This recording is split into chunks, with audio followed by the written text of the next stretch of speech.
Hey guys, on today's episode, we are talking about something a little fun. We're going to talk about how having an enemy might be a good thing in your life. Tune in and welcome to the table. What you think about that? What you think about anything? What you think about you? What you think about me? What you think about that? What you think about that? Hey guys, I'm Corinne, And I'm Madeline. and this is Fries for the Table. Maddie, we are going to jump right into your question, okay? Let's do it. If your arch nemesis wrote a tell-all book about your rivalry, what would the title be, and what's the most scandalous but untrue chapter? Do you want some examples? Yes, please. The Fry Queen Falls, how one woman cracked under mild inconvenience. Oh, God. Chronicles of Passive Aggression, the year of the side-eye. I feel like Chronicles of Passive Aggression. I'm just going to take that one. Go for it. I think that's what he would say. Your arch nemesis. My arch nemesis is obviously a male. Mhm. And the most untruthful chapter is she was mad for no reason. Oh my God, that's so good. She was mad for no reason. Yeah. That's hilarious. That was fun. Did you want to do one or no? I think, okay, so what's the tell book from their perspective? I'm just trying to live my life, and she's trying to stop me. Oh, yes. Because it's only from their perspective. And the Sabotage. most untrue one would be, and she complains again. Yes, very untrue. Very untrue. Mhm. All right, so I think you're probably wondering what the hell is the topic? What the helly is the topic today?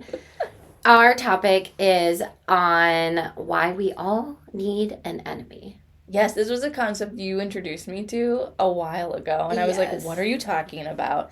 I didn't understand it at first, and now I've taken some time with it, and I understand it. You love it. I love it now. I love having an enemy now. So what ended up happening, how this came across was I was hanging out with a friend and she was joking about how this semi-famous celebrity-ish person in Minnesota is her enemy. And I was like, wait, what? How can she be? She's a restaurateur, okay? And because I had like casually mentioned something that was happening with this woman, and she's like, oh, that bitch is my enemy. And I was just like, how is she your enemy? That's insane. And then she, like, as she like was telling the story, it was something that had happened. But then I was thinking about it, and it made me realize how often we choose really safe enemies to sort of channel unfairness, aggression, like all of those kinds of things. And then I introduced the concept to you of like, wait, don't we all have a safe enemy that you can kind of... Yes, and I didn't think about it as an enemy. I never had thought about it that way before until Right. you introduced me to the concept, and then I ran into somebody and I was like, oh, I hate that guy. Because he had done me wrong in my head, Yes. right? Yeah. And so then it just clicked. Oh, enemy. And now whenever I see him, I think about he's my enemy. Yeah, exactly. So my thesis is sort of that there is a psychological need for an enemy. Like, we are story-driven beings, right? And so we like conflict, and we also like resolution. Mm-hmm. And having an enemy that is sort of distant from you, so it's not... Okay, so I'm not talking about like a real life enemy. Yeah, we don't want that. We're talking about somebody auxiliary in your life that maybe crosses over every now and then, or has in the past even. They might not be active crossover now. Yes. That you can utilize as sort of like this framework for a person. That for your negativity, right? Like for your whatever story you have, narrative driven, whatever story you have that fits, oh, this is how I was wronged. This is how Yeah. I'm right, you're wrong. Basically. I'm right, you're wrong. I'm big, you're small. That's from Matilda, in case anybody remembers. Okay, so yeah, because the difference between a real enemy and a symbolic enemy is that a real enemy is going to threaten your safety. They're going to Actually be dangerous. they're going to cause real harm in your life. Where a symbolic enemy, or like maybe sort of a harmless enemy, gives you structure and somewhere you can funnel your stress towards. Mm-hmm. So, do you want to tell us about your enemy? Yeah. Well, because I just came up with him recently. It's the dad. So we do have some crossover. But now it's kind of turned fun. But I all of a sudden saw this dad at baseball, and I was like, oh, that's the guy. Because last year, a year ago, I was postpartum, and my son's soccer coach had never coached soccer before, never played soccer, needed some help, so I stepped in. And I was like, I can do this. And then this dad, who shows up sometimes, but not all the time, on like the last game, the 2 last practices, was like, just took over. Just came in and just took over. At the end of the season? At the end of the season. Stop. And was like telling me we don't need to teach them their positions, blah, blah, blah, which is like exactly what you need to do with little kids, because it's annoying when they all just go Chase for after the ball. Yes. And I was like, that dude is totally my enemy. And Wait, the did he bizarre box thing you is- out? I mean, I just sort of faded out because I was like, I can't deal with this. Like, I also have it was so annoying. It was so entitled. And so he represents to me Yes. the entitled white male. Like, absolutely. Thinks he knows more. Thinks he's smarter. He has no idea who I am or what I know. And the funny part is, now, I think he and his wife know I think he's my enemy because every time they see me, they're uber nice. Did you I haven't heard somebody use Uber in that way since like Ashton Kutcher came out with that, and Well, like I love it. Good, there you keep have going. it. Yeah, they're Uber nice to you. So nice to They're- me every time. They're overcompensating. I think they have a feeling that I don't like him. I'm trying to picture you not liking somebody and like what that would look like in public. Well, that's why the passive aggressive fits, because Oh. I'm so nice to his face. Like to what? Like too talking to him. Yeah. Like, so now we see each other at drop off in the summer. That's been a whole thing. And so now the other day I was like, well, I gotta talk with him. And so then I started talking with him. And then turns out he's actually like a good looking man. So that was a side note that I didn't Jesus. I couldn't see before. So he's married, so it's fine. I think an observer wouldn't know. They know because they witnessed it, I think. Okay.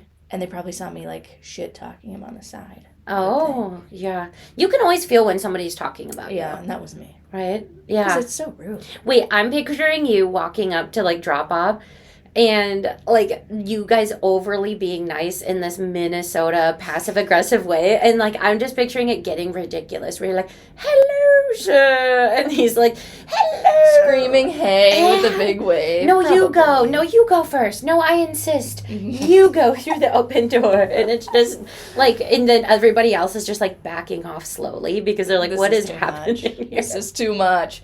How has it helped you though? Like how? Well, he's been a great example for me of, like I said, like the white male that thinks they know it. Like, it just allows me to be like, another one of these guys. Oh, look And at like them. when I think about those guys, I picture Paul. Like, can I say his name? Sure, he doesn't know. Yeah, it's a basic name. Paul, if you're listening. Paul, if you happen to listen, maybe he does. He follows, like, plot Ooh. twist, he follows your every move. They come to me for couples there. But so I picture Paul, actually, usually. Isn't that funny? When you picture Paul when?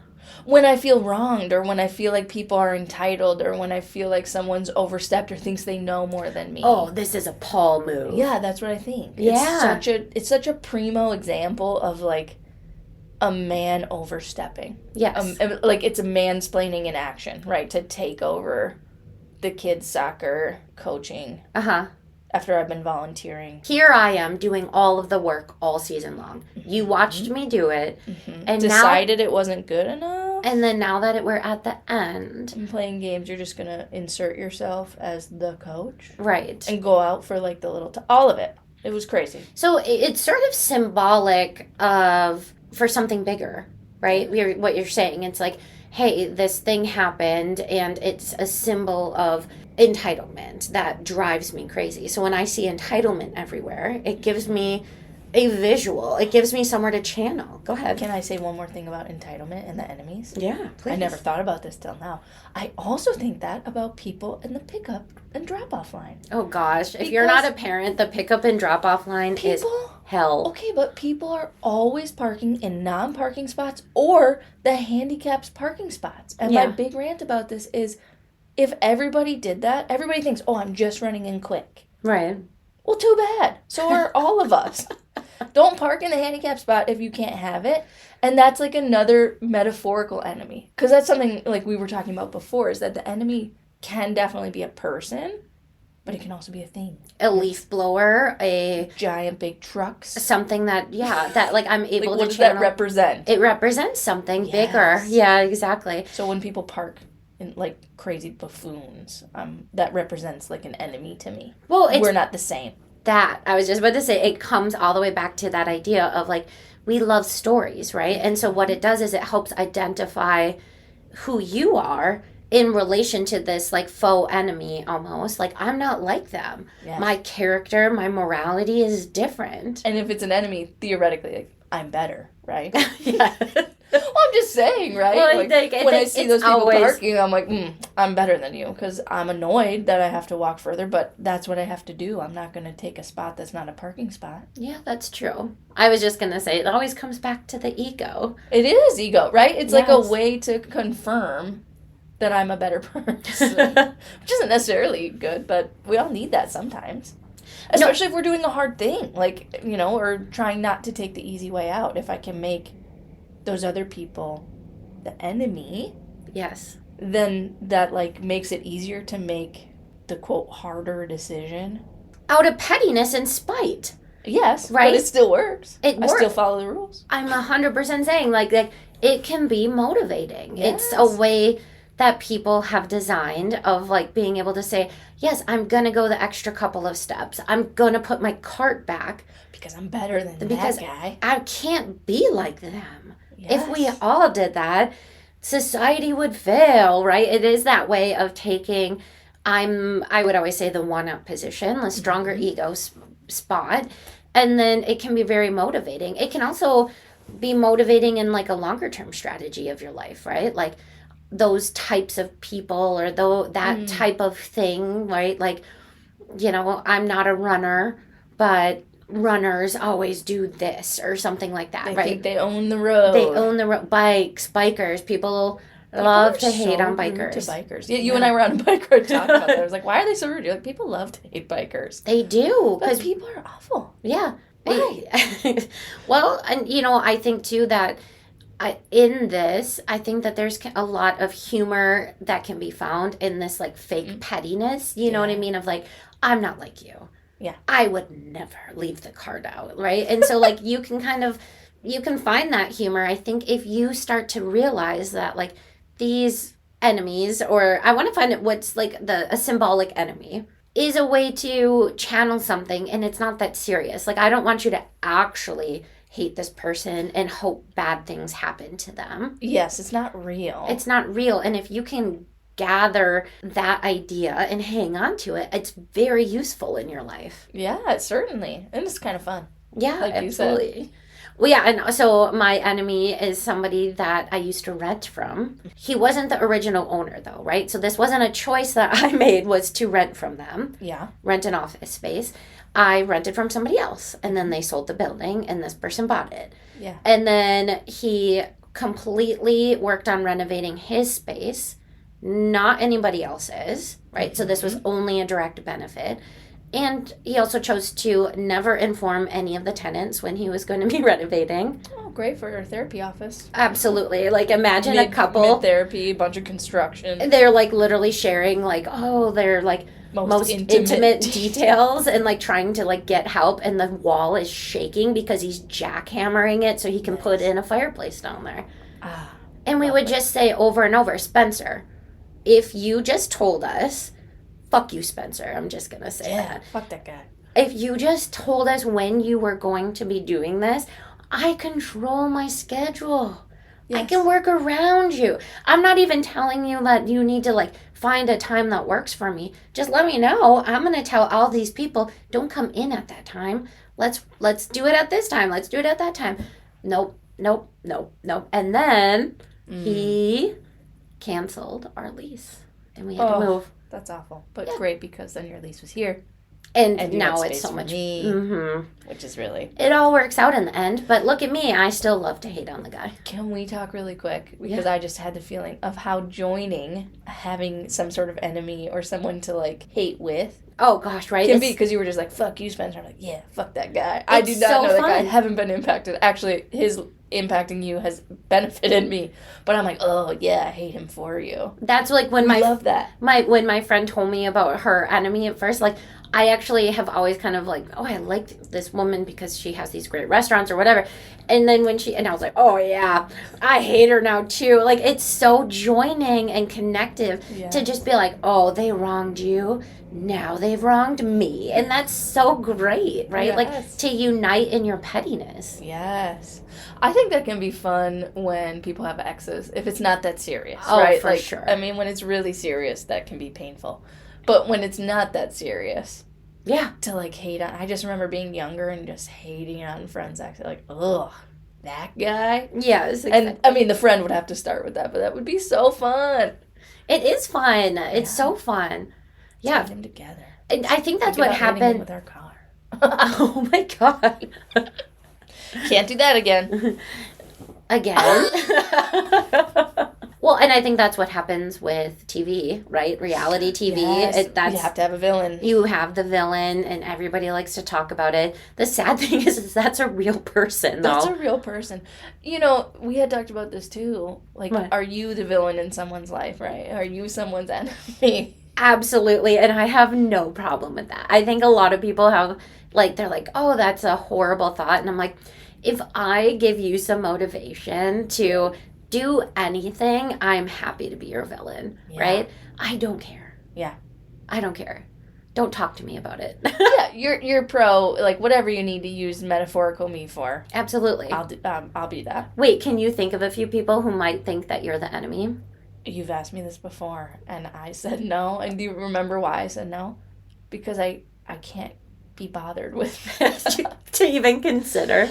Yeah, I also think when it's symbolic like that, it can be a small misstep that you're not even aware of. Yes. You know what? Like, the people parking have no idea that they're my symbolic enemies. Oh, absolutely. That happens in driving a lot, right? Yes. Like, it's that moral, where you attribute somebody's mistakes as a moral character, and then, Yes. but your mistakes are just a mistake. That's just a mistake. Right. Yes. Yeah, that egocentric version. So I think I'm stuck in that I'm like, I certainly think they must exist. Oh, I don't know. Maybe, maybe not. I guess you don't always have You to know be. what I just thought of? What? This is from a long time ago, and so I'm probably not still her enemy, but I bet I was. I was playing travel softball, and I broke a girl's leg. Jeez. I bet I was her enemy. Like, did you hit the ball so hard at her, or like did you I was throw a catcher, and she was coming Oh, home, and I shit. caught it, and I did the knee drop, which you're supposed to do. She was out, by the way, but I landed right on her shin, Oh. and she must have had brittle bones. I was just thinking, like, how is a teenager's leg break Again, I off was of like that? 14 or something. Jeez. Yeah, and I remember her scream, and then the next day it was a tournament, and then the next day she was. Okay, so I was the pitcher, and Okay. imagine me being the pitcher. Like, Yeah. no, because every time the ball was going to hit them, I would be, watch out! Whoops. Sorry. Like, it was so dumb. And they would always be like, Corinne, or Corey, my nickname.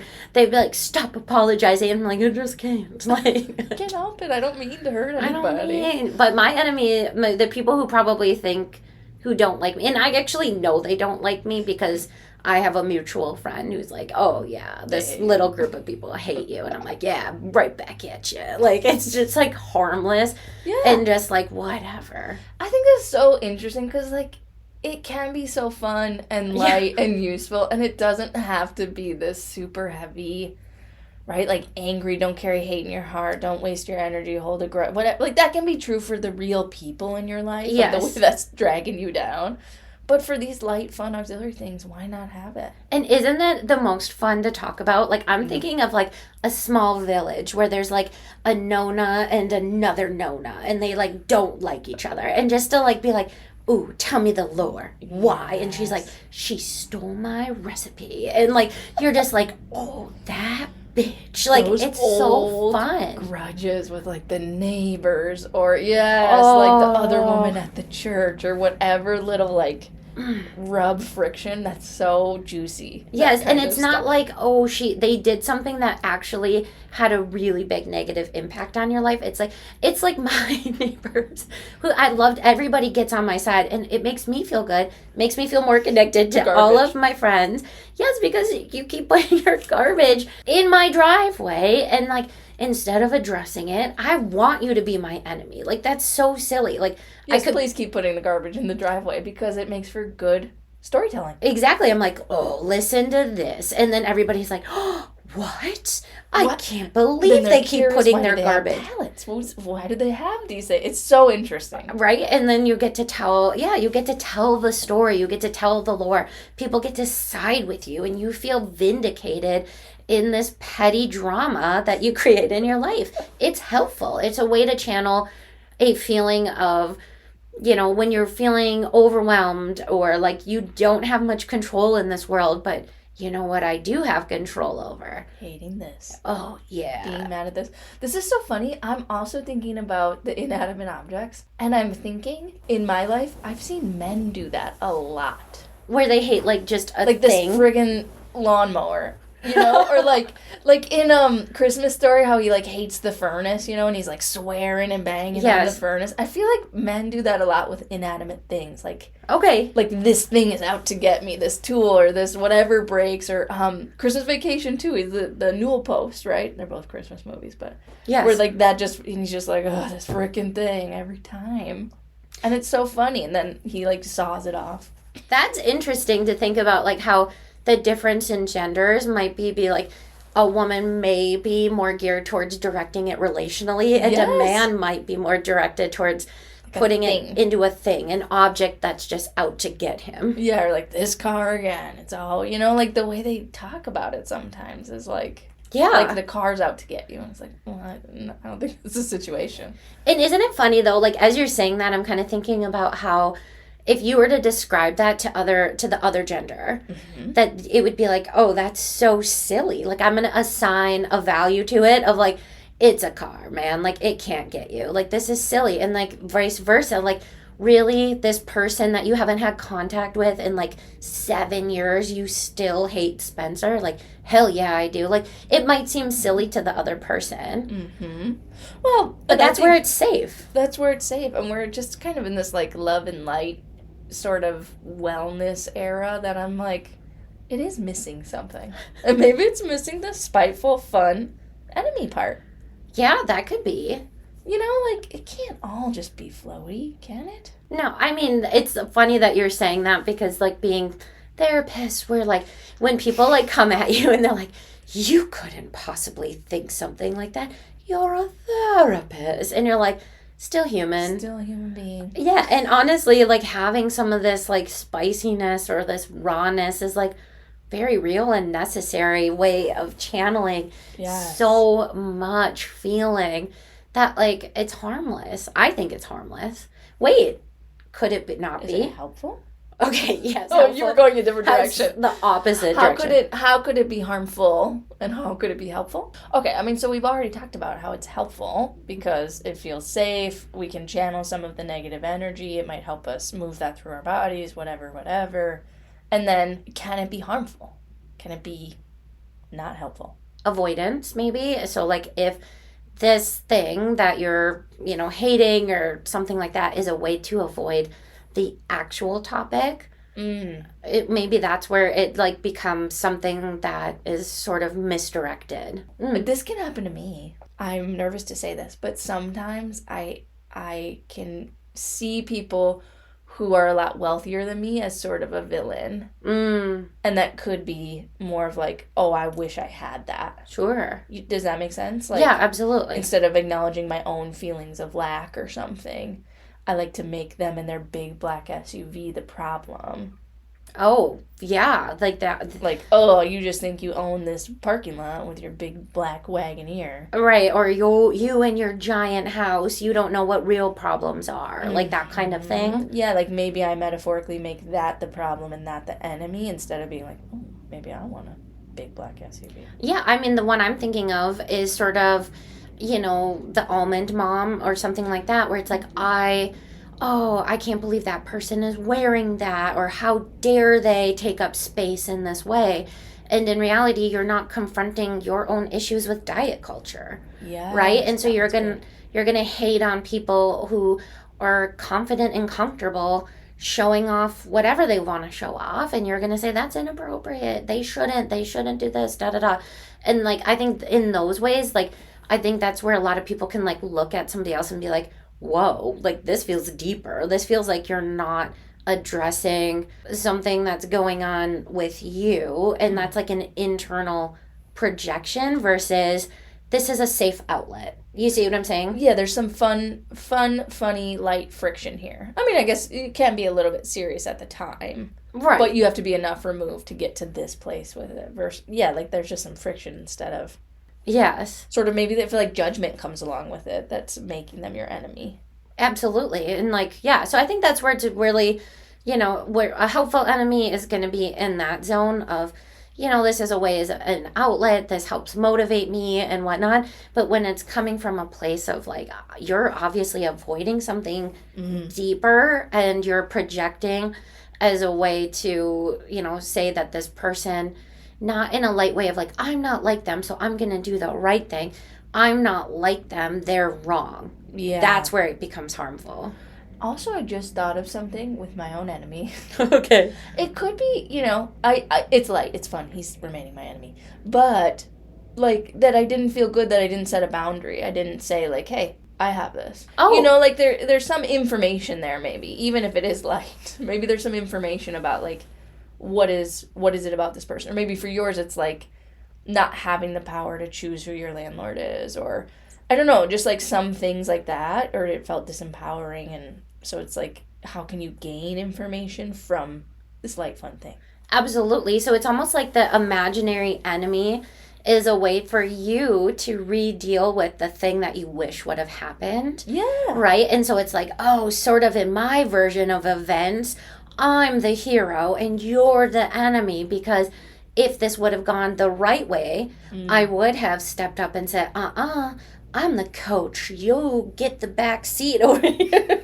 Yeah, now I'm using my, like, fake niceties as taking the high road. Right, exactly. Or in my case, it was sort of like this, like, no way, like, here are my renter's rights, and you're gonna hear my very logical argument, and you're gonna understand, and, like, we're gonna work cooperatively together. Like, that was how that would have gone. Played out, yeah. Yeah, and so since it didn't, this imaginary enemy that I just hold is like that way of me going like, yeah, see? And you have a way to kind of help you manage that by saying, I'm not going to support your store. Yeah. Like, and telling other people, you Nobody should support that store. If I see you wearing that merch, you are dead to me. Yeah, and then, like, but it allows you sort of, like, the repair of what you weren't able to do, right? You were disempowered there, but you're empowered. I'll get you in this way. I'll get you. I've stopped all of 3 people from buying your t-shirt. The storytelling, right? I haven't shopped there since you told me that story. Thank you. Yes, of course. And look at how it connects us, right? You're supporting me by not supporting him. Yes, exactly. And honestly, I don't want to support somebody who sucks. That's also good information for me. If you suck, I'm not interested in buying from your store. And okay, you just made me realize something too. It's actually like this way to connect and stuff. Like, I think that this might be controversial, but I think keep it in your tight circle, right? I'm not saying don't figure out who the hell this person is, and I don't want a massive cancel situation. No. I don't want real life consequences to happen to them. That sort of cancel culture and like everybody trying to shut down their whole store. Yeah, and everybody uniting online. Oh, actually, this person really sucks. I don't know how they saw any of these situations. Yeah. It's supposed to be imaginary for fun. Like, it's not supposed to like go in this like pitchfork direction. And I think that that's where we have gotten off culturally a little bit, right? Like, it goes too far. It goes too far. Yeah, like, I hear you. People are complicated, and a lot of times these enemies, in quotes, these imaginary enemies, they're just oblivious. Like, it was an accident that happened. Do you know what I mean? Like, it was like, I didn't even realize you were trying to park in the same spot. Like, if you talk to them, they probably would say, like, what? Like, you know what I mean? Like, and so, like, or like, that was a really complicated situation that people are turning and making it simple, right? Online, I'm thinking of. Like, man, that's not the same thing that I'm talking about, you know? No. It's I need to find another word for it, but it's like the lightness. It's well, you described this, you said it doesn't have a direct impact on your day to day. Like, this is not somebody that's directly impacting your day to day, that's making you feel massively uncomfortable, unsafe. Again, the safety part, so significant. If they're an unsafe person, right, we're talking about something so different. So what happens when you retire an enemy? Like, do you feel a loss? Because I hear in your story that Paul and his wife maybe have identified that they have a little situation that they need to correct with you, and I hear, like, there's two things happening, that maybe you want to let it go, but also maybe they're like, if I let this go, I lose someone that I can kind of direct some, you know what I mean? So I hear you playing both sides of it. Yes, I do think he's kind of close to being retired. That's a good word for it. I like the freedom to also choose to retire him. Yeah. Because we are interacting a fair amount. More than ever before. Watch your kids become best friends. I mean, they are in the same grade. They played on the same soccer team, played in the same t-ball league, could easily be on the same team next year. It's a small community. Yeah. So I think they're getting close to retirement. He is. She's okay. It was never her. I mean, sort of, because she, like, did watch it happen. Oh, and she did try to talk to me about how he's really competitive. And I was like, so am I. Okay, anyways, don't make excuses for your husband doing something shitty. That's what I think. Say, I wish he wouldn't have done that. Right. If you genuinely would. Okay, but what happens when I retire him? I think for me, I will find another one or direct it to other people. Or an object or something. Mm-hmm. Yes. Yeah, but I think it's helpful to think about what he represents, because there's lots of opportunities for the white entitled male to be represented in my life. There's lots of opportunities for that, so I think it'd be easy to retire him for that one. Sure. Yeah, you know, maybe he'll make his way out of the enemy. Right now, there is sort of this middle ground of, like, you've wronged me. Yes. But you're not in the same, he's not as far on the enemy spectrum as he could be, as he was at the beginning. Absolutely. So I've got a funny question on that one then, is what could Paul do to remove himself from your enemy list? Paul could be curious about me. He could show, right? Because what he did was just, like, overstep me and didn't ask a single question or anything like that. So if he started having genuine conversations with me, what do you do for work? Or, I don't know, you have another kid, which he did do the other day. Oh, well, he started you. Yeah, but I did ask him first. Yeah. So, you're still better than him. I'm still better. Yes. See how it works? Yeah, I'm still better. Right? See how it all works? And if I forgive him, I think I will feel better than him. And in this all, like, that's me taking the high road or something. You know what I mean? Yeah, you let him in because you made that choice. See how in all of this, it's all light, right? Yes. Like, oh, should I let him retire? Should I da-da-da? It's like in that zone of, like, it's all for fun. The pettiness is not real pettiness. It gives a way of being able to tell your life story through just this arc of being the main character, and main characters have enemies. Yeah. Yeah, it'd be no fun if you didn't have any. Have you ever retired an enemy? Oh, for sure. It's happened at work before, in past jobs and things like that, where it's like, oh, I did not like that person because of X, Y, and Z. Yeah.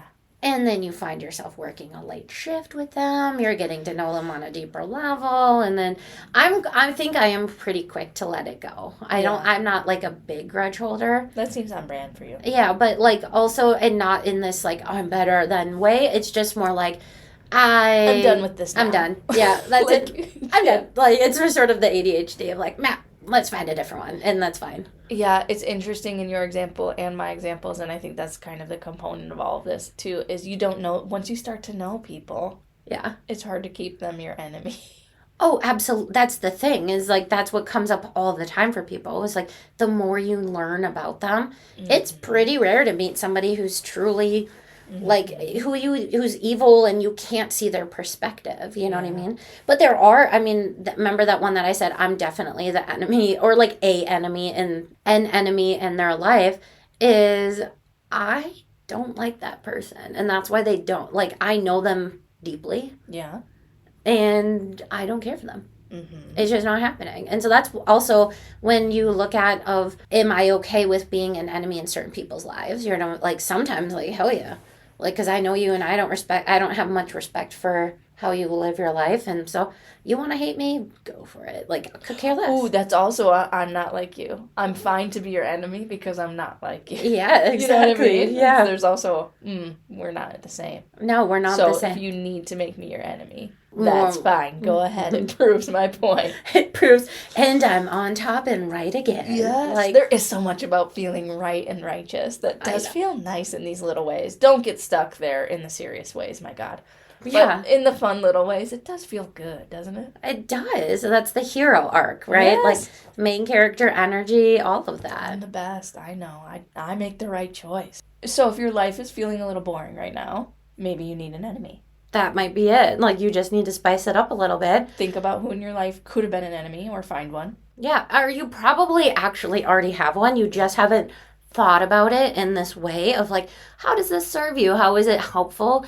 How can I make this a little lighter? If maybe sometimes when you think about that person or object, it really brings you some strife or something like that. Maybe it's just like a little reframe, a little lightness. It might be a way to motivate yourself, or, you know, kind of bring some fun little lore into your life. Yes. And then if you do have an enemy, let us know about it. Tell us about it. I want to hear some good stories. So I would just love to hear. If you do have an enemy, let us We'll unite. hit them with you. We'll join. Let us unite behind you. We will hate your enemy. Unless it's me. Yes.